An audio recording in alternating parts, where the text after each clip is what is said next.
Welcome back to another compilation of informational videos.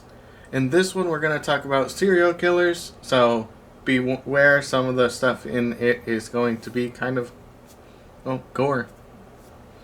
I hope y'all enjoy.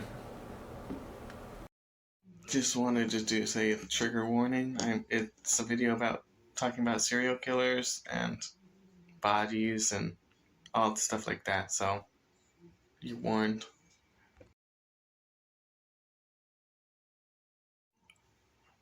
Hello, and welcome to the first video like this. In this one, I'm going to be talking about if Jack the Ripper and H. Holmes are the same person, and a little bit about each of them. H. Holmes is considered America's first known serial killer. He was born in 1861, and he studied medicine at a small school in Vermont before getting accepted into the University of Michigan Medical School. While in medical school, he stole cadavers, then burned and disfigured them. In 1884, Holmes passed his medical exams, and in 1885, he moved to Chicago, where he started working at a pharmacy.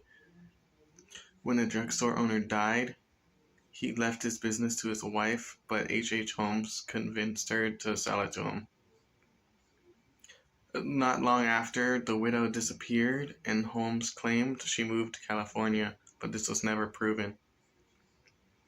After Holmes became the drugstore owner, he purchased an empty lot across the street where he designed and built a 3-story hotel, which the neighborhood called the Castle.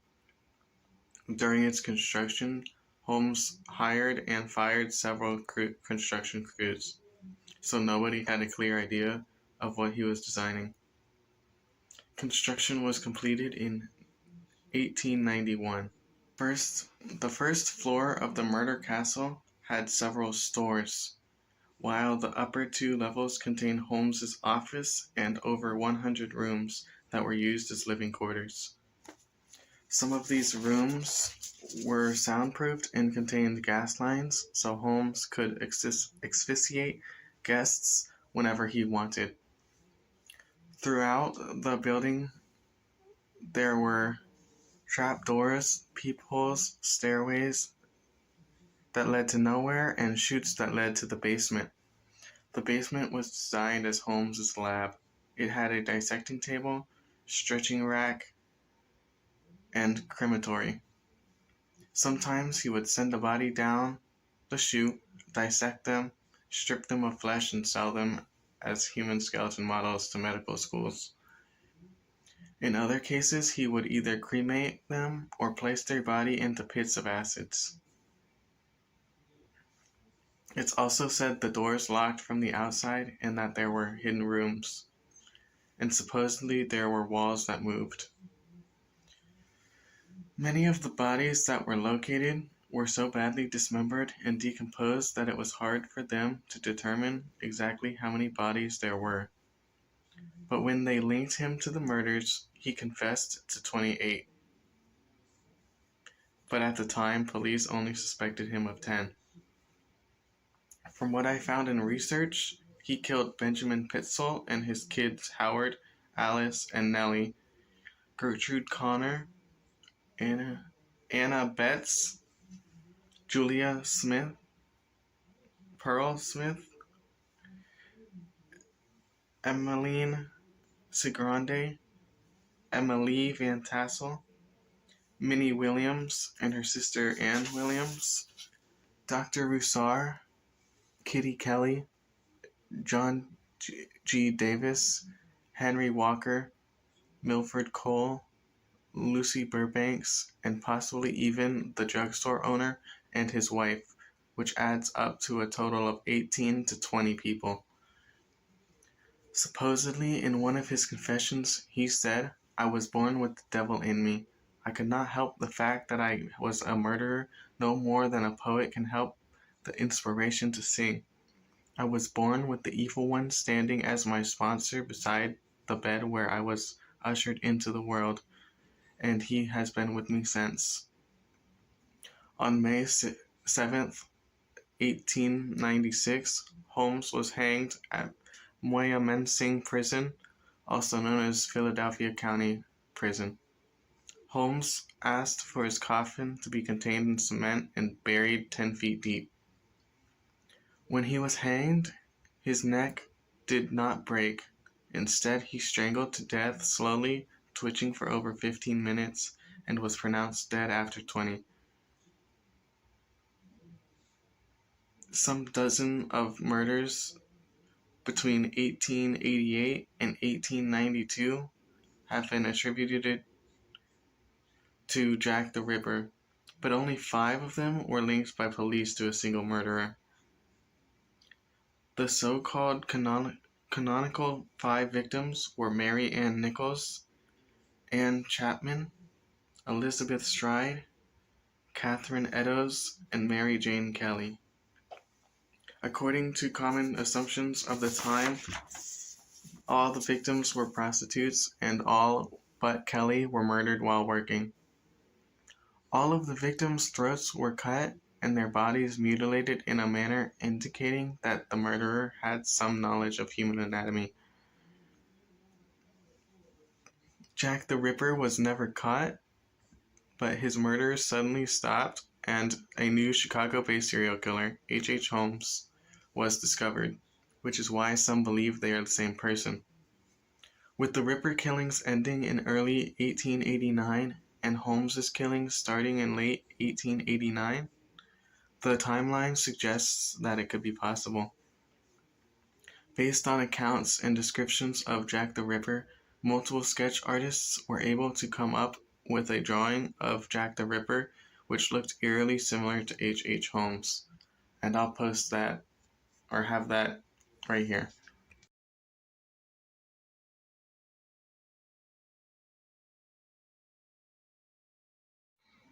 Even though Jack the Ripper was in London, it's possible he was American.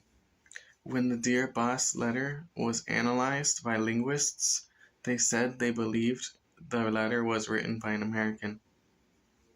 The main reason experts deny that they are the same person is that they had different motives. While many experts believe they differ too much, someone who murdered as much as Holmes did probably enjoyed killing as much as Jack the Ripper did, if not more. Not only that, but Jack the Ripper's final murder was different from his previous ones, in that it seemed much more premeditated, so it's possible he evolved into Holmes. This theory could be viable if H. Holmes was in London during part of the murder castle's construction. It would have had to have been the months between him hiring and firing construction crews. But in my opinion, they totally could have been the same person. I hope you liked this type of video. I plan to do more of them after the teaching series. I have been enjoying it. It's going to be mostly rewritten versions of the podcast episodes at first. But definitely let me know if you like them. And then one last fact about H. Holmes is that through investigation and missing persons reports, it is now believed that H. Holmes could have murdered up to 200 people. I'll see you all next time. Trigger warning, this one's a little gross. While the police searched Ed Gein's house, they found whole human bones and fragments, a wastebasket made of human skin covering several chair seats, skulls on his bedposts, female skulls, bowls made from human skulls, a corset made from a female torso, leggings made from human skin, masks made from the skin of female heads, Mary Hogan's face in a paper bag, Mary Hogan's skull in a box, Bernice Warden's heart, 9 vulva in a shoebox, a young girl's dress and the vulvas of 2 young girls, a belt made from female nipples, 4 noses, a pair of lips on a window shade drawstring, and a lampshade made from the skin of a human face. If you look up At Gein memorabilia, you'll find like stuff recreated that looks like the stuff he made. I hope you enjoyed. See you next time. Y'all, welcome back to another video. In this video, I will talk about Charles Manson. Charles Manson was an American criminal and cult leader whose followers carried out several notorious murders in the late 1960s. Charles Manson was born on November 12, 1934, in Cincinnati, Ohio, to a 16-year-old girl and a man who he would never meet.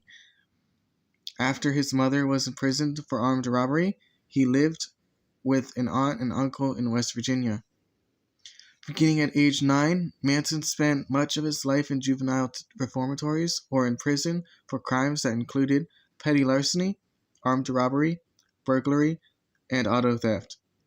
Following his release from prison in 1967, Manson moved to San Francisco, where he attracted a small but devoted following among the city's bohemian youth. By 1968, he had become the leader of the family, a communal religious cult dedicated to studying and implementing his eccentric religious teachings. He preached the coming of an apocalyptic race war that would devastate the United States and leave the family in a position of power. Manson's hold over his followers was graphically displayed in 1969 when the family carried out several murders on Manson's orders. The most famous victim was actress Sharon Tate, wife of film director Roman Polanski. She was killed in her Los Angeles home along with 3 guests. One day after these murders, his followers murdered Leno LeBlanca and his wife Rosemary.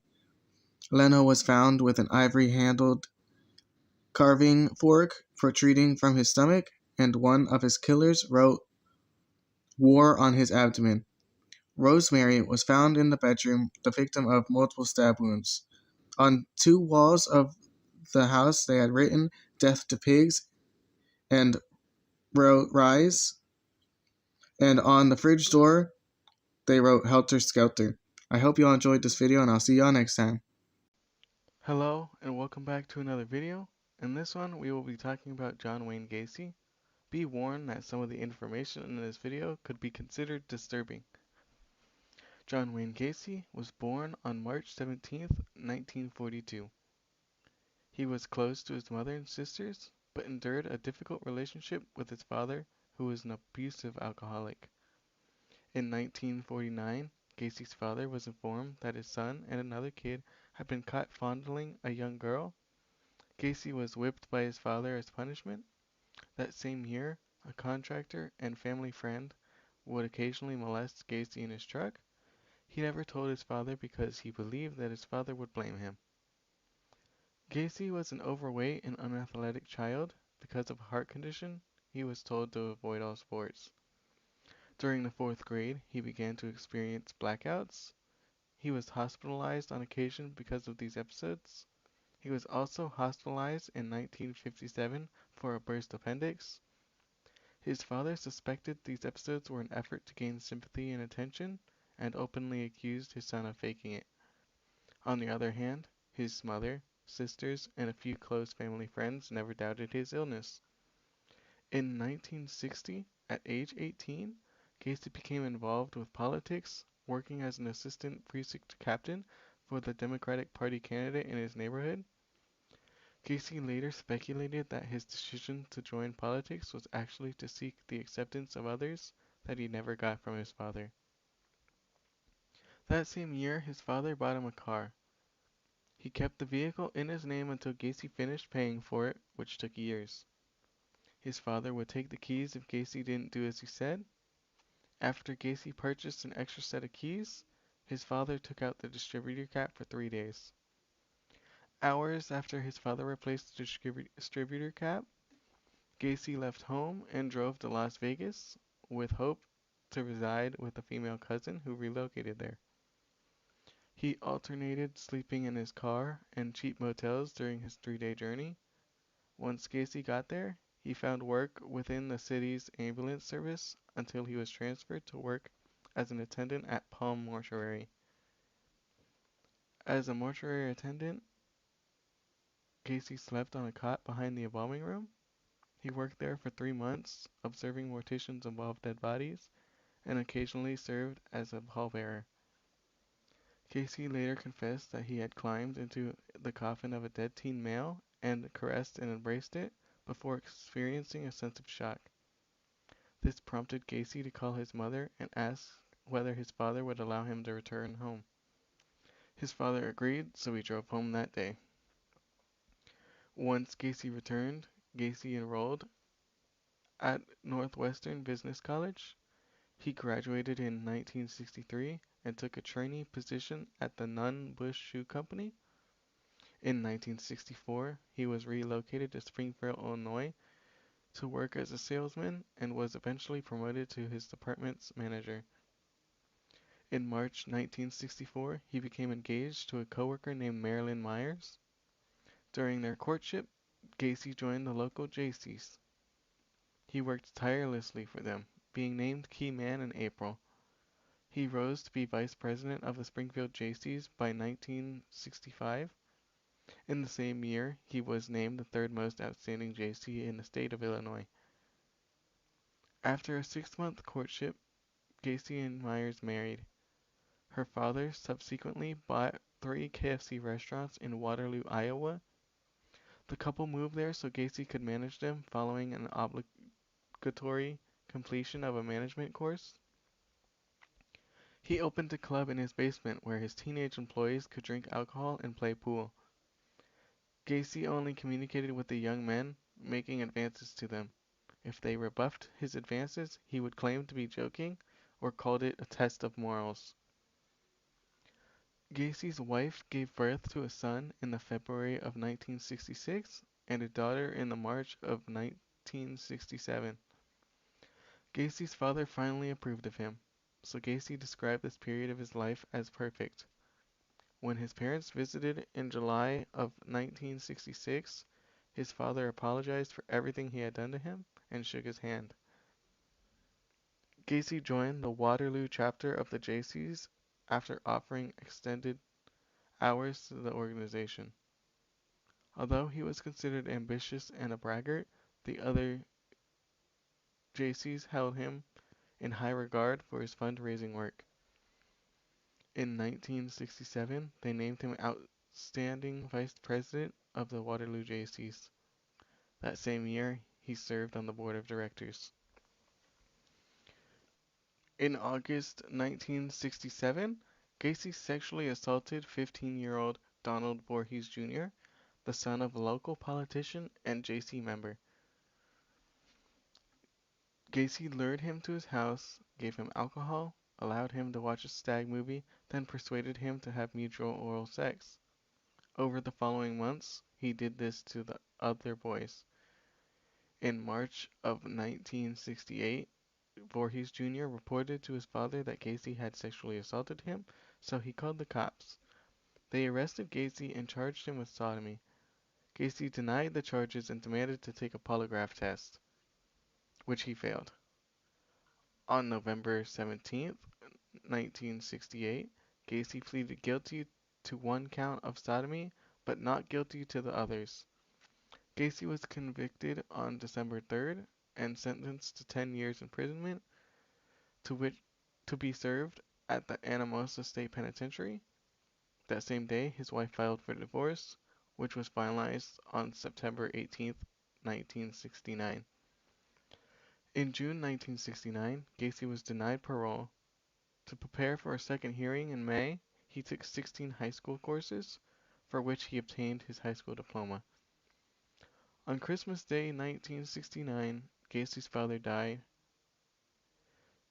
When he was told, Gacy collapsed to the floor sobbing. His request for supervised compassionate leave to attend the funeral was denied.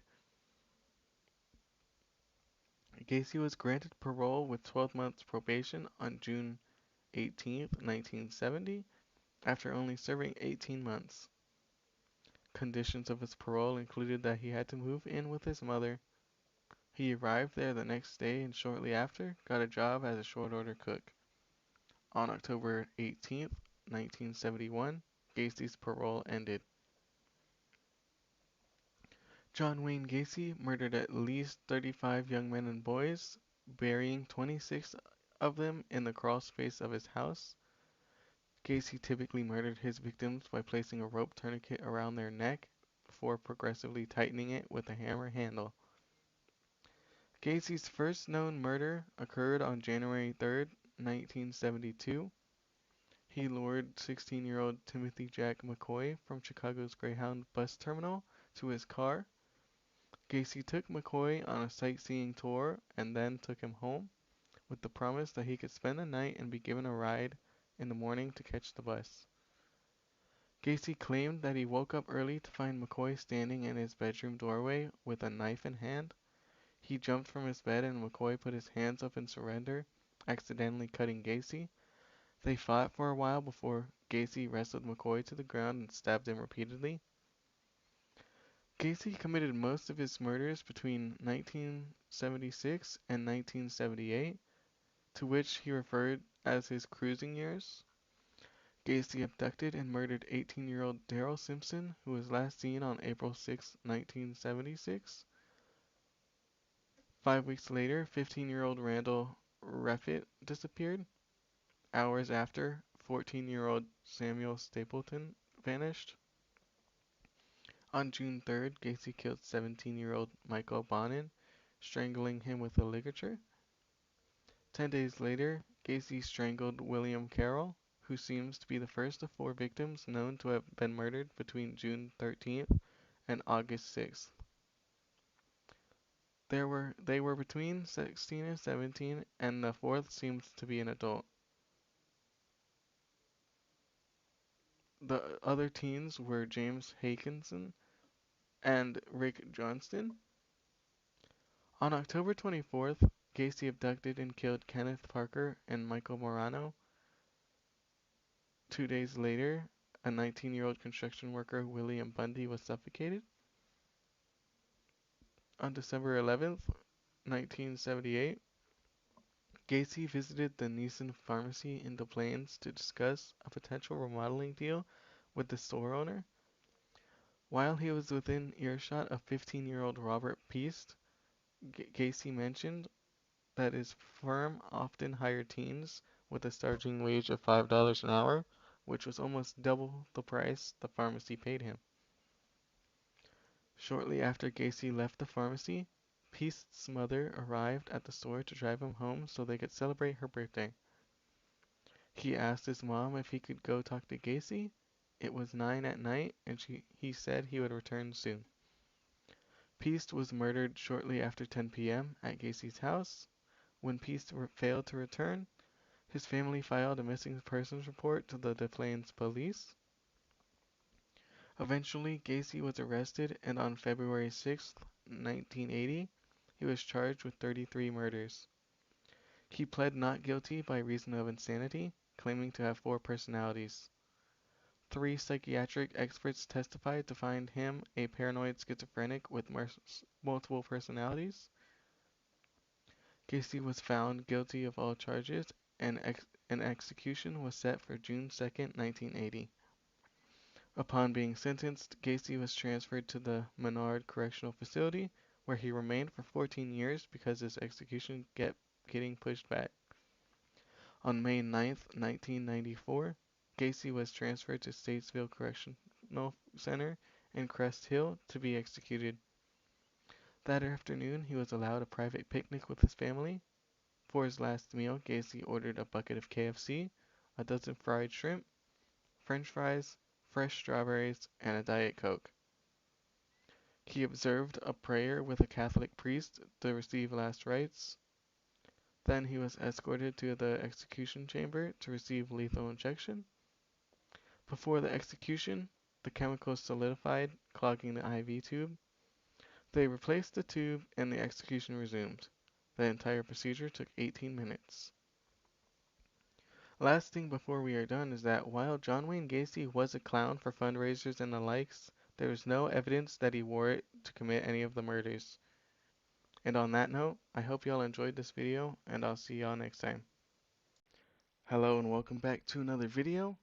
In this one, I'm going to talk about Aileen Wournos, who was dubbed the Damsel in Distress. Aileen Wournos was born as Eileen Carol Pittman on February 29th, 1956 in Rochester, Michigan. Her parents divorced before her birth and she never met her father. Her grandmother adopted her and her brother. Her face was scarred due to a fire when she was young. She developed an explosive temper and found it difficult to make friends. At 10 years old, she learned that her grandparents were raising her. This knowledge added to the tension of the unhappy household. Her grandfather made them watch as he drowned a kitten. She later testified that he physically and sexually abused her. As an 11-year-old, she was offering sexual favors to boys she knew if they paid her or gave her cigarettes. She got the nickname Cigarette Pig. Wournos ran away from home on multiple occasions and was eventually sent to juvie. At 14, she got pregnant and was sent to a home for unwed mothers. She gave birth to a boy in March 1976 who was given up for adoption. She hitchhiked across the country and she met wealthy yachtsman Louis Gratz Fell in Florida. They got married in May 1976, but after only 1 month, Fell left Wournos. The divorce was finalized on July 19th of the same year. Wournos was arrested in the mid-70s for assault, disturbing the peace, and disorderly conduct. In the early 80s, she served time for armed robbery. In June 1986, Wournos met 24-year-old Tyra Moore at a gay bar in Daytona. The two started an intense 4.5-year relationship and began living together. From late 1989 into the fall of 1990, she fatally shot 7 men. Her first victim was Richard Mallory, who was last seen on November 30th, 1989. His body was found on December 13th of the same year. 5 more dead men were discovered in subsequent months. The body of construction worker David Spears was found on June 1st, 1990. Charles Carskadon went missing on May 31st, 1990. His remains found on June 6th. On August 4th, 1990, Troy Burress was found dead. Charles Humphrey's body was found on September 12th, 1990. Walter Antonio's body was discovered on November 19th, 1990. In July 1990, authorities examined the vehicle of her last victim, Peter Symes. Witnesses described Wournos leaving the car, which had her fingerprint. Wournos was arrested at the Last Resort bar in Port Orange, Florida. After a decade on death row, she fired her lawyer. In early October 2002, Florida Governor Jeb Bush lifted a temporary stay of execution after 3 psychiatrists deemed her mentally competent. She received the lethal injection on October 9, 2002. Her reported last words were, "I'd just like to say I'm sailing with the Rock and I'll be back. Like Independence Day with Jesus, June 6th. Like the movie, big motherships and all, I'll be back." And with that, I'll see y'all next time. Hello, and welcome back to another video. In this one, we will be talking about Jeffery Dahmer. Dahmer was born on May 21st, 1960 in Milwaukee, Wisconsin. Dahmer claimed that his compulsions towards necrophilia and murder began around when he was 14. He also started drinking at 14, and by his first murder at 18, his alcohol consumption had spun out of control. He dropped out of college and joined the army on his father's insistence in 1978. His drinking problem persisted, and in 1981, he was discharged. Dahmer murdered 17 men between 1978 and 1991. He carefully picked victims whose disappearances wouldn't be noticed. His first murder occurred shortly after he graduated from Revere High School in June 1978. He picked up an 18-year-old hitchhiker, got him drunk, and then killed him. When Dahmer was caught, they found body parts and pictures of the victims. His trial started in January 1992. On February 15th, 1992, he was found guilty on all counts. Jeffery Dahmer was killed on November 28th, 1994 by fellow inmate Christopher Scarver. I hope you all enjoyed this video, and I'll see y'all next time. Hello, and welcome back to another video. In this one, we will be talking about H Kellogg. John Harvey Kellogg is widely credited with inventing cornflakes, but he was also a respected physician. In 1876, Kellogg began managing the Battle Creek Sanitarium. Treatment options here were experimental, and many are no longer in practice. Treatment options included 46 types of baths, like one where a patient would be in the bath for hours, days, or even weeks to cure skin diseases, hysteria, and mania. Kellogg firmly believed masturbation caused many ailments, including memory loss, indigestion, and even insanity. Kellogg said that eating a bland diet would deter masturbation. According to him, bland foods don't incite passion, but spicy and flavorful foods cause a reaction in people's sexual organs that makes them want to masturbate. Thus, cornflake cereal was created in the 1890s to stop masturbation. Kellogg was determined to stop masturbation. He used harmful and inhumane methods when he deemed necessary. If someone wouldn't stop, he would recommend circumcision without anesthetic for boys or the application of carbolic acid to the clitoris for girls. I hope y'all enjoyed this video, and I'll see y'all next time. Hello, and welcome back to another video. Today, we will be talking about some strange serial killings where the killer was never identified. The castration serial murders was a series of murders of young men. All victims were kidnapped, shot in the back of the head, and castrated post-mortem. The Storyville Slayer is the name of an American serial killer who murdered at least 24 prostitutes and drug addicts in New Orleans, Louisiana. Most were strangled to death. Though, through the course of the investigation, 2 separate suspects were considered, one of whom was convicted of one murder, leading investigators to believe that multiple killers were responsible. The Bra murders were a series of 5 murders committed against sex workers from 1967 to 1971 in Stamford, Connecticut. The murders began around August 4th, 1967, when 29-year-old Rose Ellen Pazda was reported missing. On May 2nd, 1968, 22-year-old Donna Roberts was reported missing and found dead the next day. Gloria Kahn was found dead on September 8th, 1968. Gail Thomas was found strangled on July 10th, 1971. The last victim, Alma T. Henry, was found dead on August 22nd, 1971. At least 3 of the 5 victims were strangled with their own bra, hence the name. The Bouncing Ball Slayer was a serial killer that's believed to have raped and killed 6 women between May 1959 and June 1960 in Los Angeles, California. Multiple people were detained, but nobody was ever convicted for these crimes.